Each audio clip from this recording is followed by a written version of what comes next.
Hi నమస్తే, welcome to my channel Vasumathi's vlogs. Dish వాషర్లో గిన్నెలు తీస్తున్నాను. ఇంకా నిన్న వీడియో పెట్టలేదండి, చాలా బిజీ ఉంటి. వేడి అయితే ఎంత వేడి అంటే నరకం, కాలిపోతుంది. చేతులు కాళ్ళు అన్నీ అంత కాలిపోతున్నాయి. అసలు నిన్న అంత వేడి ఉండింది. మొన్న కూడా అలాగే ఉంది. ఇంకా మే వచ్చింది కదండి, మేము ఇక్కడికి మేలోనే వచ్చామన్నమాట. మే 6వ తేదీకి మేము ఇక్కడికి వచ్చి 6 ఏళ్ళు కంప్లీట్ అయిందండి. వామ్మో, అసలు ఆ రోజు బెంగళూరులో నుండి ఫ్లైట్లో దిగి బయటికి రాగానే చేతులు కాలిపోయినాయండి. అదే గుర్తొచ్చింది. ఇక్కడ చేతులు ఇంట్లోనే కాలిపోతుంటాయండి, బయట ఎండకు తిరిగినట్టు అంత వేడి ఉంటుంది. నేను ఎక్కువ డిష్ వాషర్లో ప్లేట్లు, కప్పులు, స్పూన్లు, చిన్న చిన్న గిన్నెలు, వీటికి ఎక్కువ ఇంపార్టెన్స్ ఇచ్చేస్తా.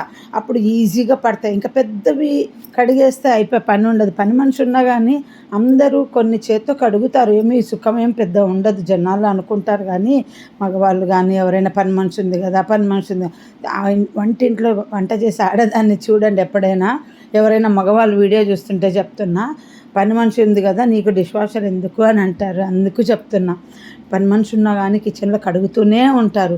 సో నేనేంటంటే సజెషన్ ఇచ్చేది, పని మనిషి ఉన్నప్పుడు మీరు చిన్న చిన్నవన్నీ వేసేసేయండి, పెద్దవి మీరు కడుక్కోండి. యాక్చువల్గా అందరం ఏం చేస్తామంటే చిన్న చిన్న చిన్న కప్పులన్నీ ఏమేస్తాం అట్లా కడిగేస్తే అయిపోతుందని, ఎక్కువ మంది వచ్చినప్పుడు మా అమ్మ అట్లాగే చేసేది. స్పూన్లు, కప్పులు ఏముంది అవి పెద్దన్ని కనిపిస్తాయి పని మనుషులకు అని. నేనేమనేదాన్ని అంటే మాటికి అవి వెట్ అవుతుంది, కిచెన్లో ఊరికే కడుగుతూ ఉంటాయని అరిచేదాన్ని అనమాట. సో ఇప్పుడు ఏం చెప్తున్నానంటే, పని మనిషికైనా మీరు డిష్ వాషర్ ఉన్న చిన్నవన్నీ వేసేయండి. బుట్టలు ఎన్ని కావాలో అన్ని పడతాయి. పని మనుషులు ఎన్ని బుట్టలు వేసినారని చూస్తారు కానీ మీరు ఎన్ని గిన్నెలు వేసినారని చూడరు. పెద్ద కుక్కర్ గిన్నె పెద్దది, ఇప్పుడు ఇడ్లీ పాత్ర ప్లేట్లు వేసేయండి, ఇడ్లీ పాత్ర కడుక్కోండి. పాల గిన్నెలు, అన్నం గిన్నెలు, ఇలాంటివన్నీ వేసుకోండి. చిన్నగా ఏముంటాయో. మళ్ళీ పెద్ద కుక్కర్ ఉంటుంది కదా అల్యూమినియం, అవి మీరు కడుక్కోండి. అప్పుడు చాలా తక్కువ ఉంటాయండి పని మనిషికి గిన్నెలు. ఇంకా వీడియోలు కొంచెము రోజు పెట్టడం కుదరటం లేదండి. షార్ట్ వీడియో అయితే 1 మినిట్ ఎడిటింగ్ చేసి పెట్టేసేయచ్చు, అది అట్లా కూర్చున్నప్పుడు రిలాక్స్ అయినప్పుడు. ఇదైతే 8 మినిట్స్ కంపల్సరీ పెడతాను. ఒక మ్యాటర్ కంపల్సరీ మాట్లాడతాను కదా. ఇల్లు క్లీనింగ్ చేసుకుంటున్నానండి. నాకు సర్జరీ అయ్యి 6 నెలలు అయింది. ఇంకా అంతకుముందు పని మనిషితో చేయించుకున్నదే, తర్వాత పెద్ద డీప్ క్లీనింగ్ ఏం చేసుకోలేదు. ఇది వరకు అయితే ఇక్కడ చెత్త రిక్షా ఎత్తుకపోయే వాళ్ళకి డబ్బులు ఇచ్చి ఊరికే డోర్లు అన్నీ తుడిపించుకుంటా ఉంటాయి. 50, 100 ఇచ్చి ఇంకా అంతంత డబ్బు ఇవ్వలేక నేను ఈ సమ్మర్లో ఎట్లా అంటండి, ఇక్కడ ఈరోజు క్లీన్ చేసామంటే మళ్ళీ సరిగ్గా 3 రోజులకు డీప్ క్లీనింగ్ చేయాలి. ఇంకా చెప్పాలంటే వారం లోపల ప్రతి వారం క్లీన్ చేసుకోవాలి డీప్ క్లీనింగ్. అందుకని ఇంకా వదిలేస్తాను అనమాట. మేము ఏ రోజు క్లీన్ చేస్తాం ఆ రోజే గాలి గాలులు వచ్చి ఇల్లంతా దుమ్ము కూరుకుపోతుంది. ఫ్యాన్లు అయితే every 15 days compulsory deep clean చేస్తున్నా. అందుకని ఇంకా ఇల్లు డస్ట్ ఉంటే కూడా నా మైండ్ కూల్గా ఉండదండి, నాకు డిప్రెషన్ లాగా ఉంటుంది. నాకు ఇల్లుకి సర్దుకుంటే చాలా హ్యాపీగా ఉంటుంది. మళ్ళీ కిచెన్లో ఈ మూతలన్నీ వేసుకొని ఎందుకు కూర్చున్నానంటే, కూరగాయలకు తీసుకెళ్ళేవాడు మా ఆయన ఈ బ్యాగ్, అన్ని పార్టిషన్లు ఉండే బ్యాగ్. ఎప్పుడో వచ్చిన కొత్తలో రిలయన్స్లో కొన్నాము. ఇప్పుడంటే ఫ్రీగా వస్తున్నాయి రిలయన్స్లో బ్యాగులు. అప్పుడు 100 రూపీస్ పెట్టుకున్నాము. పోలే చినిగిపోలేదు. ఇంకా నాకు విసుగు వచ్చి మా ఆయనకు చెప్పిన, ఈ బ్యాగు తీసి పడేయండి, నా ఫేవరెట్ బ్యాగు, అన్ని పార్టిషన్లలో కూరగాయలు వేసుకొస్తుంటాను, నాకు ఇష్టం అంటే ఇగో కిచెన్లో పెట్టినాను, కిచెన్లో వాడుకోండి. రోజు టపర్వేర్ మూతలు అన్నీ మిక్స్ అయిపోతుంటాయి కదా, దానికి పెట్టాను. మూతలు కలిపి పెట్టానండి నేను. యాక్చువల్గా అండి టపర్వేర్లో ఫ్రెండ్స్ దగ్గర ప్రతి డబ్బాకు 2 మూతలు లెక్క సెట్ చేసుకున్నాను. ఎందుకంటే టపర్వేర్లో బేస్ కంటే మూతలు తొందరగా లూజ్ అయిపోతాయి. తోమటానికి వెళ్ళినా కానీ నాకు చేత్తో కదా మూతలన్నీ తోమేది, డబ్బాలు డిష్ వాషర్లో ఉంటాయి. సో ఒక్కోసారి తోమను కూడా అలా వేసేస్తా. ఈరోజు 3-4 మూతలు ఉన్నాయనుకోండి, తోమను మళ్ళీ డబ్బాలోకి రిపీట్ చేసి నెక్స్ట్ డే అన్ని మూతలు కలిపి తోముతా. డిష్ వాషర్లో టపర్వేర్ మూతలు పెడితే అన్నీ లూజ్ అయిపోతాయి, అవన్నీ కంపల్సరీ చేత్తో తోముతాను అనమాట. ఇంకేంటంటే మినీ వాషింగ్ మిషన్ ఉంది కదా నా దగ్గర, దాంట్లోనే ఈ మూతలన్నీ వేసి వాష్ చేద్దామని ఒక ఐడియా పెట్టుకున్నాను.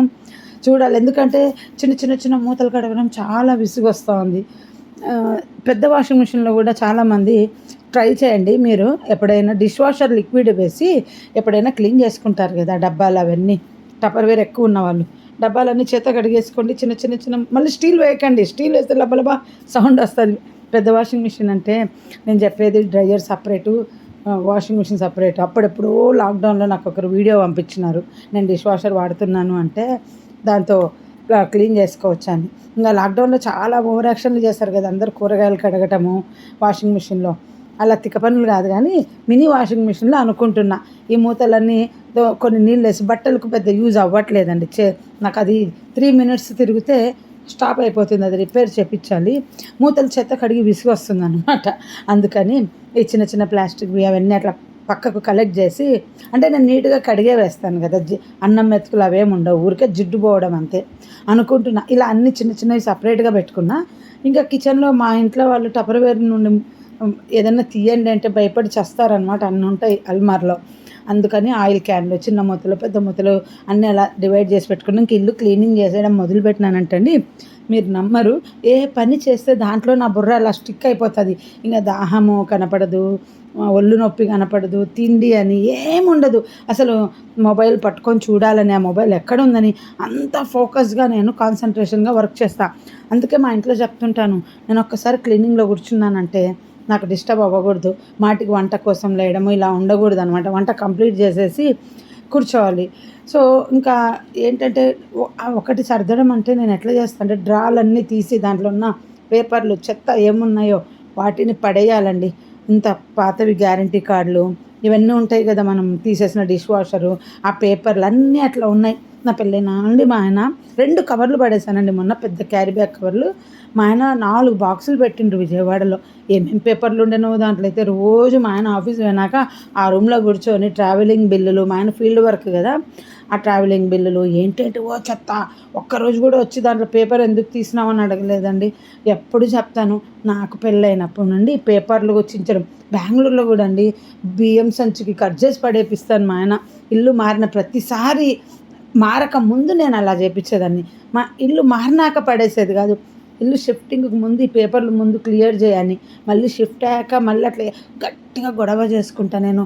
ఎన్ని పేపర్లు పెట్టుకున్నావో చూడు అని అంటే మీరు నమ్మరు, కూర్చొని అన్నీ తెచ్చి అలా పెట్టేసుకుంటుంటారు అల్మార్లో. మొన్న మధ్య కూడా బెడ్ దగ్గర ఒక డ్రాలో ఇచ్చినది కాకుండా ఒక బాస్కెట్ పెట్టింది మా పాప, దాన్ని నిండా పేపర్లు పేరబెట్టినారు. నాకు వల్ల కోపము. నేను ఎప్పుడు సర్దుకుంటే మైండ్ హ్యాపీగా ఉంటుందండి.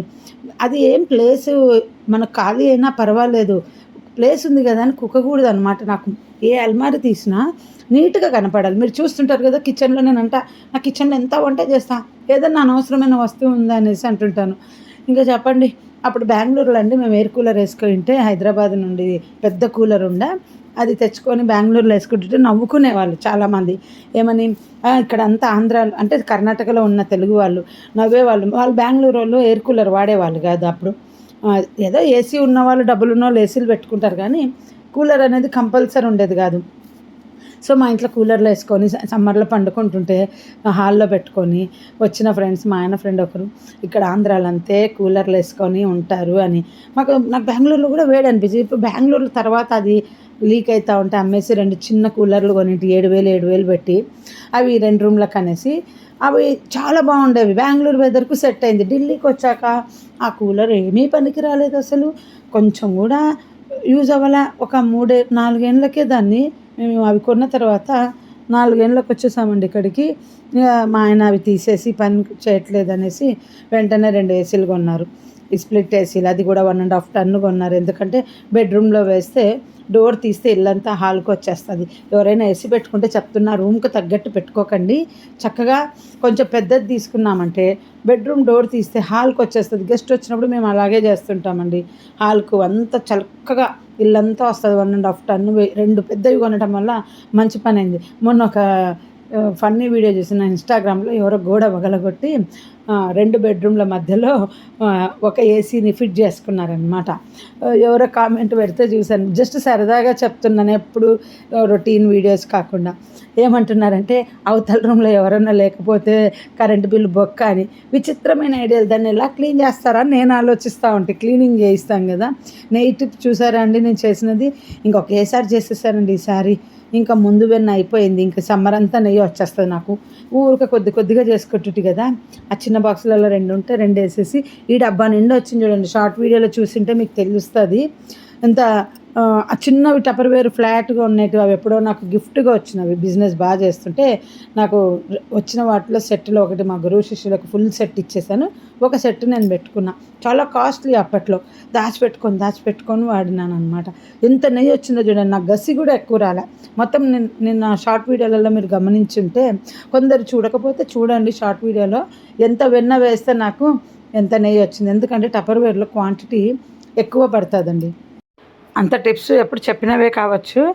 ఏంటంటే మళ్ళీ కొంచెం మార్పు చేసి కొత్తగా చూసే వాళ్ళకు గుర్తుండాలి కదండి. పాతవి షార్ట్స్ ఎవ్వరు రిపీట్ చేయరు. అందుకని నేను ఏ పని చేస్తుంటే మళ్ళీ అదే కొంచెం మాటలు మార్పు చేసి చెప్తూ ఉంటానన్నమాట.